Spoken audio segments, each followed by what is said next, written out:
Hello everyone, this is Callie Person for Simon Says Stamp. Today's quick tip video will go over the Sketch Manor assembly using the Simon Says Stamp exclusive Sketch Manor dies that coordinate with Tim Holtz Sketch Manor stamps. Here's a quick look at the Sketch Manor stamps and the Simon Says Stamp exclusive Sketch Manor dies. The coordinating dies not only cut out the manor, but also the moon and the cloud. In addition, there are dies that cut out isolated portions of the manor so that you can stack them for dimension. This detail is what makes this Sketch Manor die set so incredibly creative and fun to use. I'll be going through all of the steps with you on how to layer those pieces so that you can get a dimensional project using the Sketch Manor set. We've conveniently created an assembly guide for your usage, and we'll go over the steps here in this video. In step 1, you want to stamp the manor image 4 times. To make it easier to see, I've stamped the manor in various shades of grays and black ink, as well as stamping the moon and a cloud.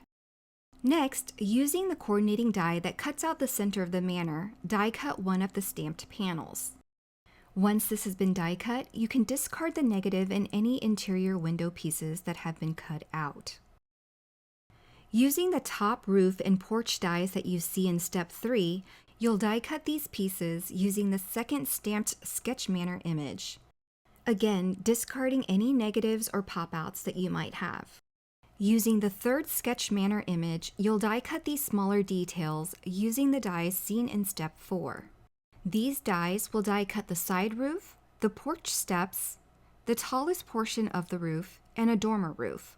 Since the spacing between the latter 2 dies is tight, you'll have to run this image through the die cutting machine twice to get all the pieces.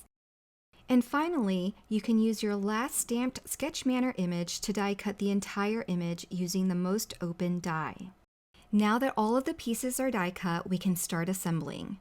In step 6, you'll see that you'll want to layer that center cut panel on top of the full image of the Sketch Manor.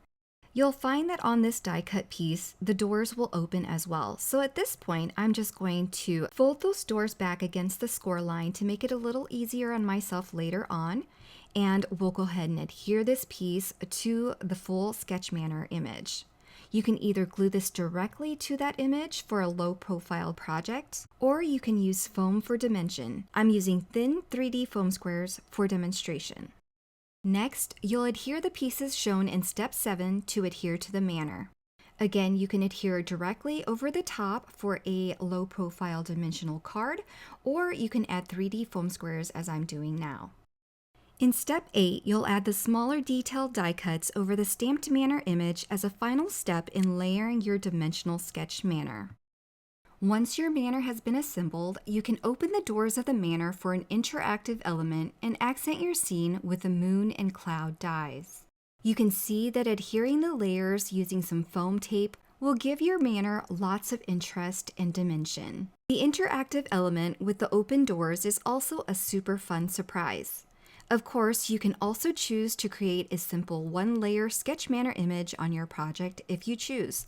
The option to add dimension and details will take your project to the next level, in which case, we hope you find that this assembly guide has been helpful. Thanks so much for watching and have a wonderful day. Bye everyone!